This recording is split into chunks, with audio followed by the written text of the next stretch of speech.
샬롬, 초인류 정상국가 23번째 4. 21세기 투키디데스의 함정.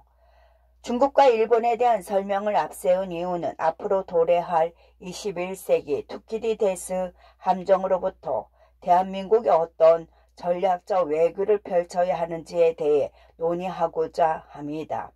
투키디데스 함정은 신흥 강국의 기존의 세력 판도를 뒤흔드는 과정에서 둘 간의 무력 충돌이 발생함을 의미하는데, 근대의 사례로는 당시 신흥 강국이었던 독일이 당시 패권국이었던 영국과 프랑스 등에 도전하면서 발생한 제1차, 2차 세계대전을 들 수 있다. 이제는 그 자리를 미-중 중심의 글로벌 패권 다툼에 대처하게 될 것이며, 실제로 미국은 중국을 가상의 최대 위험 국가로 분리하여 아시아 전략을 인도, 태평양 범주까지 확장시켜 앞서 언급한 쿼드와 대만 등을 카드로 내세우고 있다. 중국 역시 중화민족의 부흥과 중국 특색의 사회주의를 내세운 중국몽을 통해 중국 제조 2025와 1대1로 등을 내세워 대대적인 대내외 정비에 나서고 있다. 향후 두 국가 간 충돌은 경제, 사회, 문화, 군사 등 다방면에 걸쳐 이루어질 공산이 크며, 이 가운데 대한민국의 외교적 전략과 대응 방식은 국가적 명운을 좌우하게 될 것이다. 특히 우리의 경우 북한 핵실험과 국가적 도발 등이 양국 경쟁을 둘러싼 도화선 역할을 할 공산이 크다. 그런 맥락에서 북한 전략을 단순히 한민족 차원에서 접근하기보다는 다자주의, 외교에 의한 영구적인 해법으로 안착시키는 데 국가적 노력을 기울여야 한다. 개인적으로는 투키디데스 함정이 전쟁과 같은 극단적인 대충돌로 이어질 확률은 높지 않다고 생각한다. 과거와 달리 전면전이 일어날 경우 이는 단순히 한쪽의 패배로 마무리되는 것이 아니라 핵전쟁 등 인류 공멸의 길로 치닫을 수 있을 만큼 정쟁 리스크가 너무 커져 버렸기 때문이다. 그러나 경제적 자원을 비롯한 국제전 수준의 투키디데스 함정은 충분히 발생할 수 있으며, 여기서 가장 큰 리스크는 지정학적인 위치상 한반도로 상징되는 대한민국이 그 충돌 범위 내에 있다는 것이다. 이미 과거 한반도는 미국과 소련의 갈등 구조 속에서 김일성의 광기 어린 남침으로 인해서 역대 최악 양국 전쟁을 경험한 바 있는 만큼 우리를 둘러싼 외교적 파워게임에 대한 면밀한 분석과 대책을 마련할 필요가 있다.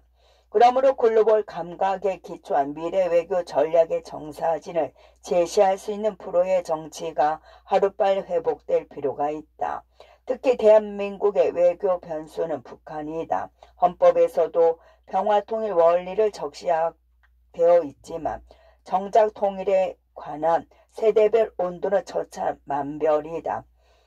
50대 이상의 기성세대에게 통일 담론은 반대 불가능한 당위이지만 정작 2030 세대에 있어서는 굳이 그것을 왜 해야 하는지에 대한 현실론을 중심으로 의견이 분분하다.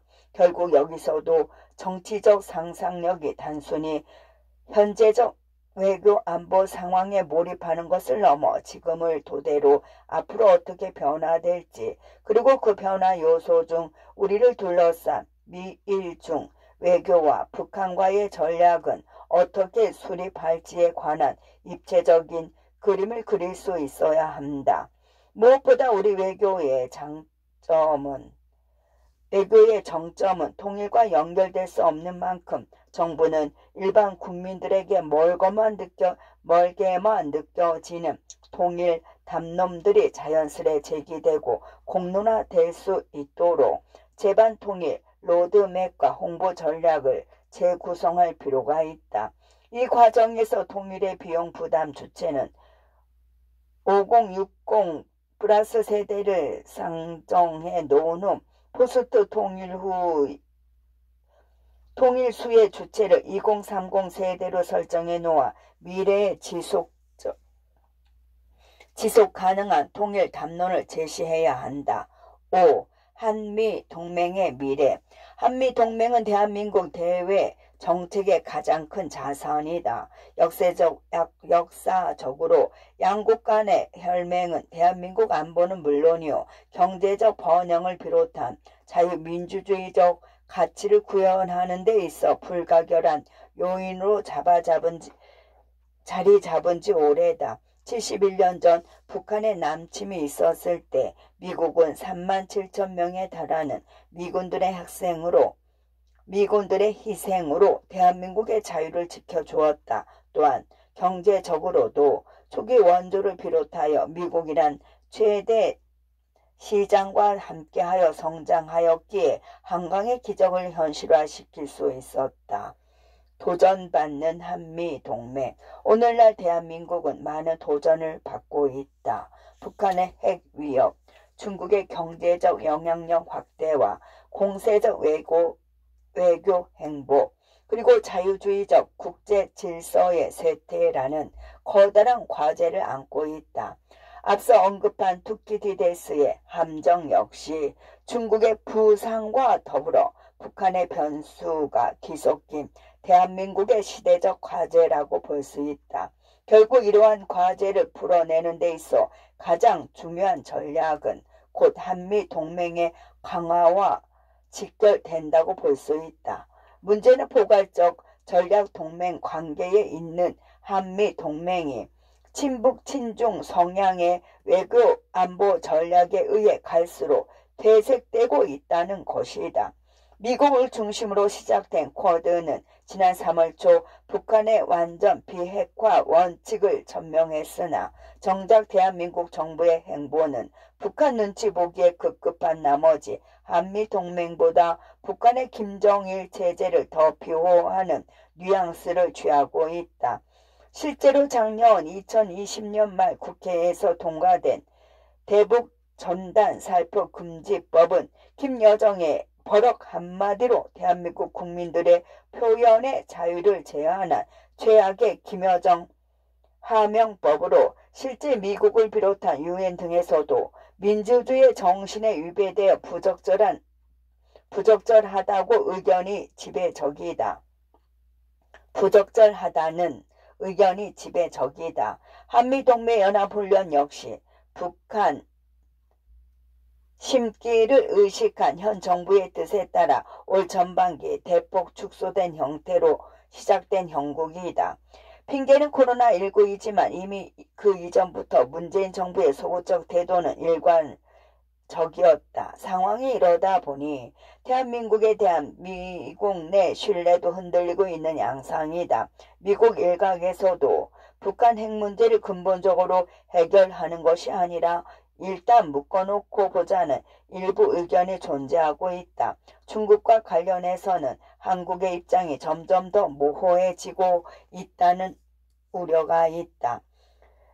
2016년 한국의 사드 배치 당시 나는 국무총리로서 경북 성주 지역에 사드를 배치할 수 있도록 현장 설득에 나섰다가 반대 세력의 공격을 받기도 했다. 그러나 사드 배치를 결행했다. 국민의 안전 확보와 한미동맹의 중요성을 중시했기 때문이다. 앞으로도 한미동맹은 더욱 강화되어야 하고 한반도, 인도태평양, 글로벌 차원에서의 협력을 더욱 강화해 나가야 하며 향후 쿼드의 가입 여부와 대만과의 상호협력 강화 등에 있어서도 대한민국은 한미동맹에 근거한 전략을 하루빨리 실행해야 할 것이다. 한미동맹에 근거한 북한 문제 해결법. 한반도 차원에서는 북한 비핵화와 인권 문제 해결 그리고 군사적 억제력 강화를 통해 북한 문제를 풀어나가야 한다.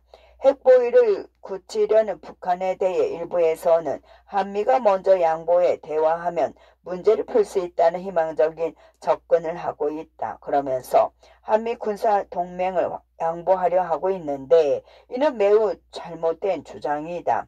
오히려 한미가 하나가 되어 북한 비핵화를 이끌어내는 것이 올바른 원칙이다. 주변국들과 공동으로 북한 비핵화 로드맵을 만들어 북한이 이를 따르도록 만들어야 한다.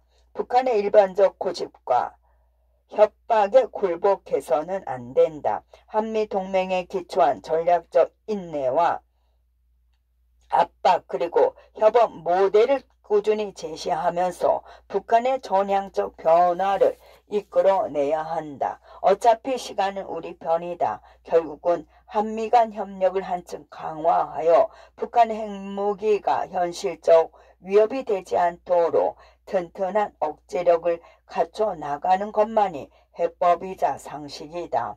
자유민주주의를 지향하는 한미동맹은 북한 문제에 접근하는 데 있어 인권에 주목하여 김정은 독재 제재의 불합리한 인권 단합에 대한 국제적 경종을 꾸준히 올려야 한다. 특히 북한 주민의 고통에 침묵하지 않고 한국과 미국이 국제사회에 북한 인권 개선 노력을 선도해야 한다. 무엇보다 인권 대통령을 자임하는 문재인 대통령이야말로 인권과 같은 기본적 인간 존엄성 문제에 있어서는 북한에 대해 과감히 그 목소리를 높여야 한다.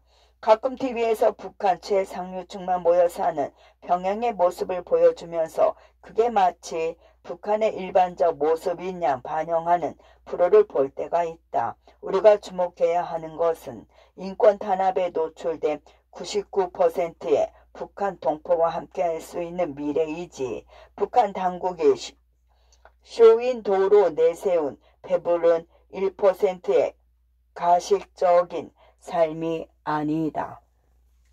6. 코리아 인플루언서의 확장을 상상해 보라. 대한민국은 단순히 스펙상의 국가 위상을 넘어 세계 모든 국가에 영감을 심어줄 수 있는 소프트 파워를 가진 나라이다. 케이팝으로 대표되는 세계적인 한류 현상만 보더라도 대한민국의 영향력은 과거에 비교해 볼 때 말 그대로 상전벽해이다. 이런 현상에 발맞춰 우리 정치 역시 코리아 인플루언스의 확장을 적극적으로 상상하며 과거의 코리아 디스카운트 현상을 과감하게 뿌리 뽑아야 한다. 지역적 차원에서는 동북아시아를 넘어 인도태평양으로 확장된 협력을 상상해 볼 필요가 있다. 한국은 그 국력에 부합하게 지역 정책의 시각을 동북아에서 인도태평양 지역으로 확대하고 그 내용 역시 규범에 기반한 질서가 이 지역에 자리 잡을 수 있도록 적극적인 협력을 확대해 나가야 한다. 특히 쿼드와 같은 미국 주도의 지역협의체에 가입하고 그 틀에서 지역 문제를 풀어가는 능동적인 외교 정책이 필요하다. 아울러 아세안과 같은 신흥 동남아 시장에 대한 정부 차원의 적극적 진출이 중요하다. 한류로 인한 국가 브랜드 가치가 급상승한 동남아 지역을 중심으로 한국의 자본, 인재, 기술 등이 현지와 협업하여 새로운 부가가치를 창출할 수 있도록 지원해야 한다. 특히 인도네시아와 베트남을 비롯한 주요 동남아 국가들은 인구 구조 역시 젊은 세대가 탄탄히 받쳐주는 피라미드 형태이다. 향후 미래시장 개척에 있어 인구 통계학적 접근을 토대로 동남아 시장의 잠재성을 더욱 유의미하게 바라보고 접근해야 한다. 마지막으로 글로벌 차원에서는 자유주의적 국제 질서가 뿌리내릴 수 있는 다양한 협력을 해나가야 한다. 팬데믹, 기후변화, 사이버, 핵 확산, 테러리즘, 재단체의 빈곤 등 다양한 비전통 위협 요소들에 공동 대응하고 민주주의와 인권의 확산에 협력해야 한다.